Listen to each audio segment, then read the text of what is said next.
নবী সাল্লাল্লাহু আলাইহি ওয়াসাল্লামের সহি হাদিস যে বাইতুল্লাহ অর্থাৎ কাবাতে এক রেকাত নামাজ পড়লে, এক রেকাত সলাত আদায় করলে 1,00,000 রেখাতের সওয়াব পাওয়া যায়। আলহামদুলিল্লাহ। তাহলে আপনি যদি বাইতুল্লাহ অর্থাৎ কাবাতে 2 রেকাত যদি সলাত আদায় করেন তাহলে আপনি 2,00,000 রেকাতের সওয়াব পেয়ে যাবেন ইনশাআল্লাহ। এটা সহি হাদিস দ্বারা প্রমাণিত।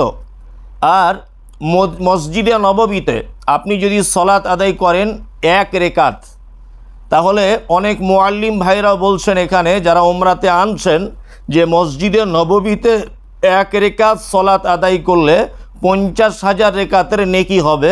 এ হাদিস ঠিক নয়। মসজিদে নববীর ব্যাপারে যে সঠিক হাদিসটি আছে সেটা হচ্ছে 1 রেকাত সলাত আদায় মসজিদে নববীতে করলে 1000 রেকাতের সওয়াব। রাহমাতুল্লাহি ওয়া বারাকাতুহু। নাহমাদুহু ওয়া নুসাল্লি আলা রাসূলিহিল কারীম, আম্মা বা'দ। আউযু বিল্লাহি মিনাশ শাইতানির রাজীম। লাকাদ কানা লাকুম ফি রাসূলিল্লাহি উসওয়াতুন হাসানাহ ওয়া ক্বালা আন-নাবিয়ুল আমিন সাল্লাল্লাহু আলাইহি ওয়াসাল্লাম মান আমিলা আমালান লাইসা আলাইহি আমরুনা ফাহুয়া রাদ। সমস্ত প্রশংসা আল্লাহর জন্যে। সংক্ষিপ্ত আকারে আলহামদুলিল্লাহ, তারপরে পরে অসংখ্য দরুদ ও সালাম বর্ষিত হোক আমাদের নবী মুহাম্মদ সাল্লাল্লাহু আলাইহি ওয়াসাল্লামের উপর।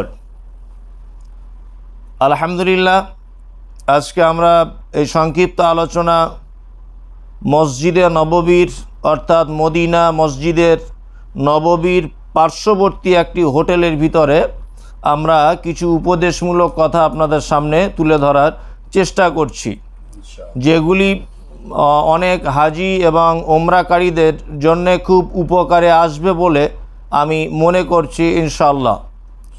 সর্বপ্রথম পবিত্র আল কোরআনের একটি আয়াত আপনাকে মনে রাখতে হবে।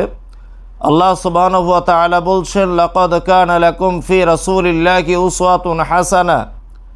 একটা মানুষের জীবনের সমস্ত বিষয়ের নমুনা, সমস্ত ব্যাপারের মডেল হিসাবে মুহাম্মদ সাল্লাল্লাহু আলাইহি ওয়াসাল্লাম হচ্ছেন উত্তম চরিত্র এবং উত্তম মডেল।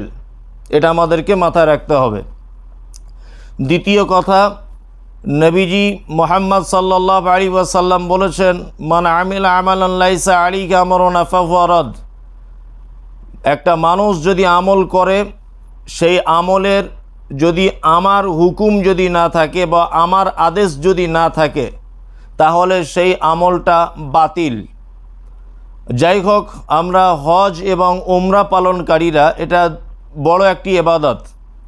এই ইবাদতের ব্যাপারে আমরা কিছু কিছু জিনিস এত মারাত্মক ভুল মাথার ভিতরে ঢুকিয়ে রেখেছি যেগুলো আপনাদেরকে কোনো মুআল্লিম আজ পর্যন্ত বলে না, আর আপনারাও জানার চেষ্টা করেন না। তার মধ্যে 1 নম্বরে একটা কথা বলে রাখছি, খুব দামি বিষয়। নবী সাল্লাল্লাহু আলাইহি ওয়াসাল্লামের সহি হাদিস যে বাইতুল্লাহ অর্থাৎ কাবাতে 1 রেকাত নামাজ পড়লে, 1 রেকাত সলাত আদায় করলে 1,00,000 রেখাতের সওয়াব পাওয়া যায়। আলহামদুলিল্লাহ। তাহলে আপনি যদি বাইতুল্লাহ অর্থাৎ কাবাতে 2 রেকাত যদি সলাত আদায় করেন তাহলে আপনি 2,00,000 রেকাতের সওয়াব পেয়ে যাবেন ইনশাআল্লাহ। এটা সহি হাদিস দ্বারা প্রমাণিত। আর মসজিদে নববীতে আপনি যদি সলাত আদায় করেন 1 রেকাত, তাহলে অনেক মুআল্লিম ভাইরা বলছেন এখানে যারা উমরাতে আনছেন যে মসজিদে নববীতে 1 রেকাত সলাত আদায় করলে 50,000 রেকাতের নেকি হবে। এ হাদিস ঠিক নয়।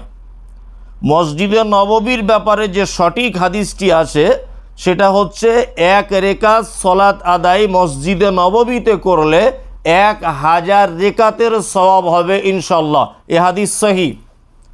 আর একটা ব্যাপার আমাদের জেনে রাখা ভালো হবে যে সমস্ত হাজি সাহেবরা এবং ওমরাকারীরা ওমরা বা হজ করতে আসেন, আপনারা জানেন যে হজ এবং ওমরাতে মসজিদে নববীতে 8 দিন অবস্থান করেন মদিনা শহরে, আর নববীতে 40 রেকাত সলাত জামাতে উলার সাথে পড়ে।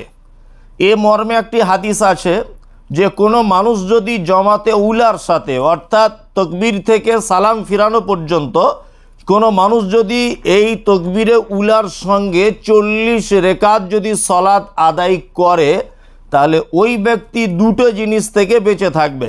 একটা হচ্ছে আল্লাহর কঠিনতম জাহান্নাম থেকে বাঁচবে, আর দ্বিতীয়ত হচ্ছে সে নিফাক অর্থাৎ মুনাফিকি থেকে বাঁচবে। এই যে হাদিসটা 40 রেকাতের ব্যাপারে এসেছে, এই হাদিসটা নিতান্তই দুর্বল এবং এ হাদিসটা যায়িফ। সমস্ত মুহাদ্দিসদের ঐক্যমত এ হাদিস চলবে না।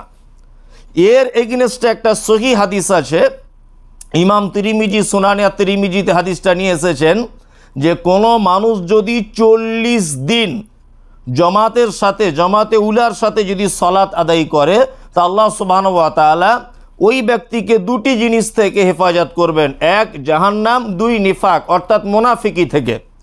যদিও ইমাম তিরমিজি হাদিসটাকে নিজেই যায়িফ বলেছেন, কিন্তু আল্লামা নাসিরুদ্দিন আলবানী রাহমাহুল্লাহ হাদিসটাকে হাসান বলেছেন। যাই হোক, মসজিদে নববীতে 40 রেকাত নামাজ পড়তেই হবে এই রকম চিন্তাভাবনা না রাখাটাই উত্তম।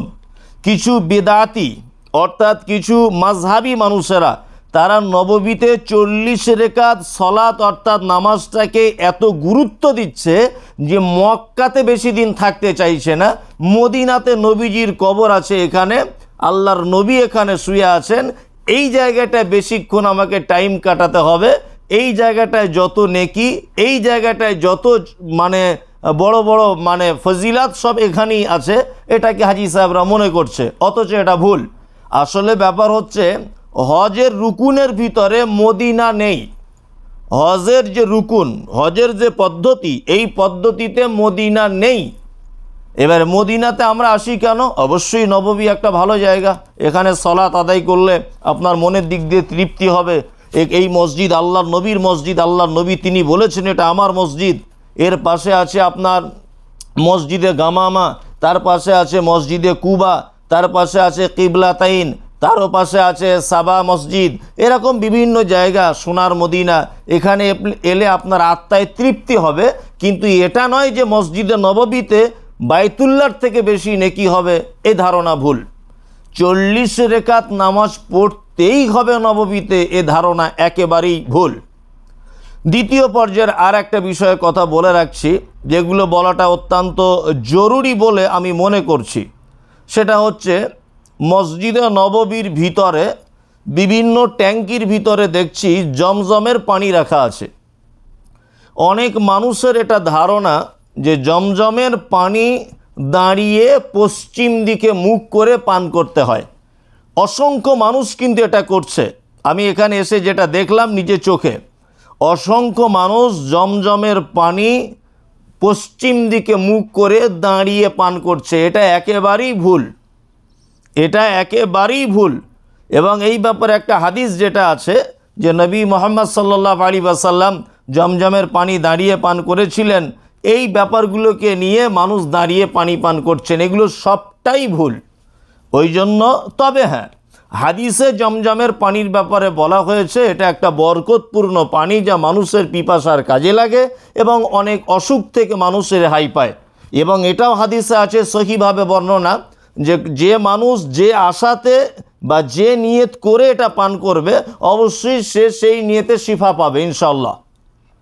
আর আরেকটা ব্যাপার হচ্ছে এই যে জমজমের পানিকে নিয়ে আমরা দেখতে পাচ্ছি নববীতে অনেক মানুষ চোখে বুলাচ্ছে, মাথায় বুলাচ্ছে, কেউ পানি নিয়ে মানে পেটে এরকমভাবে দিচ্ছে, কেউ পায়ে লাগাচ্ছে, মানে যার যে জায়গাটায় অসুখ সে সেই জায়গাটাতে এইভাবে হাতে করে লাগিয়ে দিচ্ছে। একদম লাগাবেন না। আল্লাহ নবী সাল্লাল্লাহু আলাইহি ওয়াসাল্লাম পান করতে বলেছেন, অবশ্যই এই পানিতে বরকত আছে এবং সারা পৃথিবীতে যত পানি আছে জমজম হচ্ছে সব থেকে বেহতার পানি, সব থেকে ভালো পানি। আপনি এটা সর্বাধিক মানে বেশি পান করুন, তাই বলে এটা নয় যে এই পানিটা আপনি মাথায় মাখবেন, চোখে লাগাবেন, হাতে লাগাবেন, পেটে লাগাবেন, এই জন্যে কিন্তু এই পানিটা নয়। যাই হোক,